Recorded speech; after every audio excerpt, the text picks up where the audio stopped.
Right to information act 2005 അഥവാ RIT act 2005 ഇതിനെക്കുറിച്ച് basic ആയിട്ടുള്ള കുറച്ച് കാര്യങ്ങൾ നമുക്ക് മനസ്സിലാക്കാം.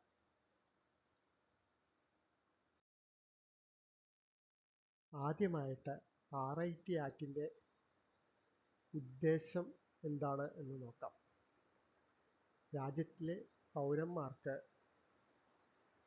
ഗവൺമെൻറ്റിനെ സംബന്ധിച്ചുള്ള ഇൻഫർമേഷൻ അഥവാ വിവരങ്ങൾ കിട്ടുവാൻ വേണ്ടിയുള്ള നിയമമാണ് RIT ആക്ട്. ഇൻഫർമേഷൻ എന്നത് പൗരൻ്റെ ഫണ്ടമെൻ്റൽ റൈറ്റ് ആയിട്ട് കണക്കാക്കപ്പെടുന്നു.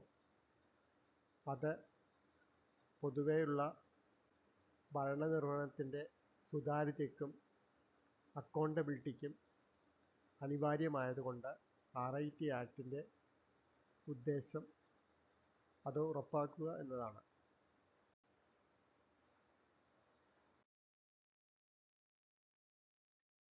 RIT ആക്ട് പ്രകാരം വിവരങ്ങൾക്കായി പൗരന്മാർ സമീപിക്കേണ്ടത് പബ്ലിക് അതോറിറ്റിയാണ്.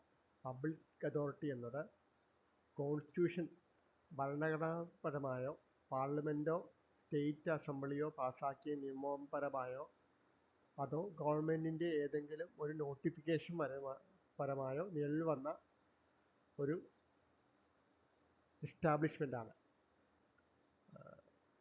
ചുരുക്കമായ ശബ്ദത്തിൽ പറഞ്ഞാൽ ഗവൺമെൻറ്റിൻ്റെ കൺട്രോളിൽ പ്രവർത്തിക്കുന്ന സ്ഥാപനങ്ങളോ ഗവൺമെൻറ് പൈസ മുടക്കിയ സ്ഥാപനങ്ങളോ ഒക്കെ പബ്ലിക് അതോറിറ്റിയുടെ ഡെഫിനിഷനിൽ വരുന്നതാണ്.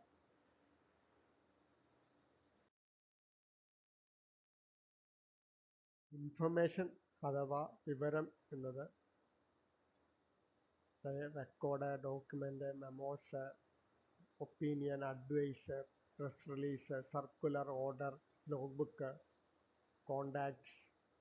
Contracts, report, paper, sample, models എല്ലാം ഉൾപ്പെടുന്നതാണ്. അത് പബ്ലിക് അതോറിറ്റി മെയിൻറ്റെയിൻ ചെയ്യുന്ന റെക്കോർഡുകളാണ് സാധാരണ ഇൻഫർമേഷൻ എന്ന ഡെഫിനിഷനിൽ വരുന്നത്.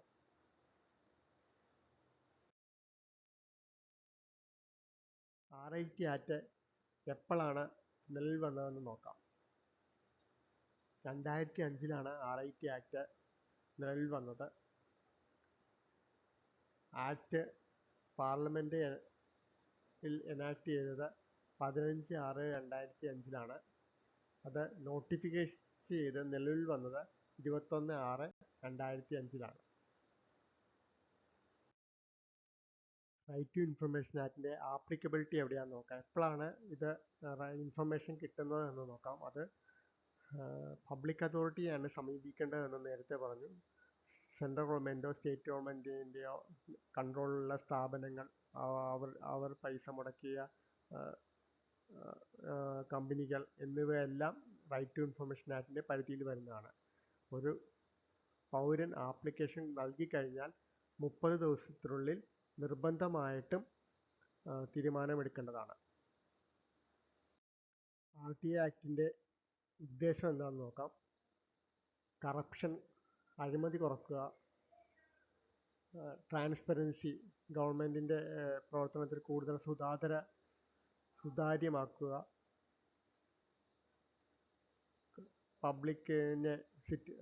പൗരന് ആവശ്യമായ ഇൻഫർമേഷൻ കൊടുക്കുക, നല്ല രീതിയിലുള്ള തീരുമാനങ്ങൾ എടുക്കാൻ സഹായിക്കുക, പൊതുവെ ഡെമോക്രസിയുടെ അടിസ്ഥാന ശക്തമാക്കുക എന്നിവയാണ് റൈറ്റ് ടു ഇൻഫർമേഷൻ ആക്ടിൻ്റെ ഉദ്ദേശം.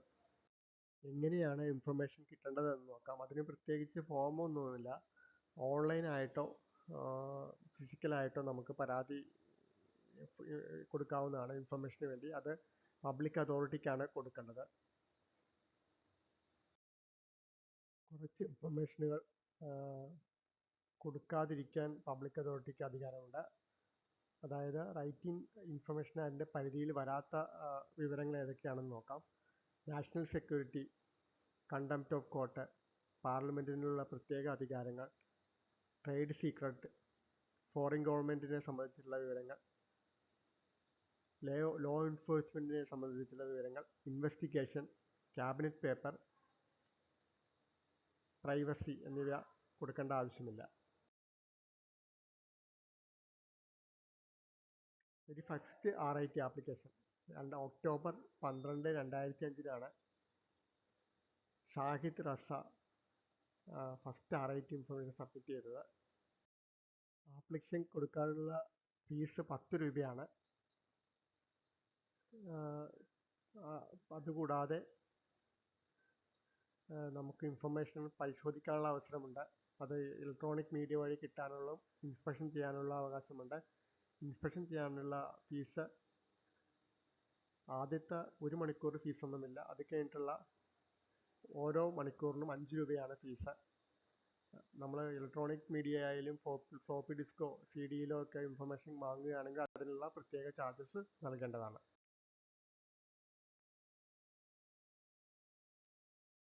www.rit.gov.in ആണ് RITയുടെ വെബ്സൈറ്റ് അഡ്രസ്സ്.